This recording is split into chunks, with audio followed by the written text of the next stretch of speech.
Adam Frick, Cannabis One TV. I'm standing here with Micah Tapman. He's with the BDS group that's just about to talk in about 5 minutes here, and you're going to talk about big data. What are you going to talk about? Give us a glimpse of what you're going to say today in the panel. Sure. So our focus today on the panel is data security, and in particular for BDS Analytics, we collect a lot of data from a lot of different retailers. Now, some of that data contains, private information, and everybody's worried about data security. So, we're going to be talking about how we secure that data, how we anonymize the data, how we present it back to people in a way that's both meaningful and valuable without exposing sensitive information. Right. So now, people that don't know or understand big data, tell us about that and what that means to this industry. Sure. So big data is going to impact every industry, obviously, in the world. With cannabis, one of the biggest things we see now is trending. So the trending is towards concentrates. Most people are aware of that, for example. But it's also towards pre-rolls, which is an interesting one, which is beefing up the flower category. And so that's the sort of trend that we see. In order to be able to see that, we have to collect the data from those retailers. And again, we have to secure all the data and be managing it in a secure manner so that all the retailers continue to give us the data.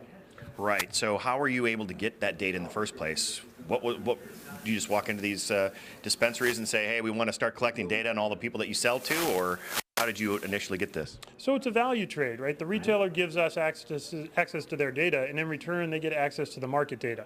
So they get to see all the trends in the market as well. And if you're running a store, obviously you want to make sure that the store is optimized and you're making the most dollars per square foot that you can. That means you're carrying the trending brands and the trending products.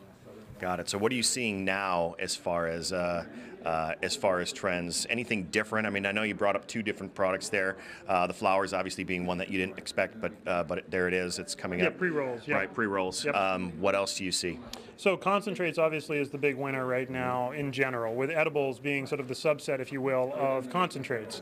And people like these sort of more consistent delivery systems, I think. Also the convenience. You know, vape pens obviously are killing it. I think we all see that. We probably have all have one in our pocket. So such is the nature of the industry. I think, some other things that are really interesting are the pills and the tinctures that are coming up, sublinguals, lotions, and of course the big one that's starting to really boom is CBD. Got it. Now, is there any other trends or any other data that you want to be able to capture that other people are asking for in this industry, or is it all about point of sale? No, we actually tie in consumer insight data. One of the biggest myths in the industry is that we're converting a black market to a legal market, when in fact we're bringing in new consumers. There are a lot of soccer moms, for example, who never bought on the black market, who are now walking into a dispensary to buy a CBD tincture, let's say. And so it's really interesting to look at that. But in order to do that, you need consumer insight. And that's a survey.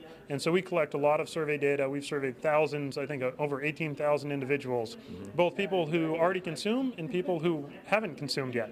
And so we can help tell a store owner, for example, what demographic information is out there that they can rely upon, and then go way deeper than the demographics into what we call needs, wants, and motivations of the consumers.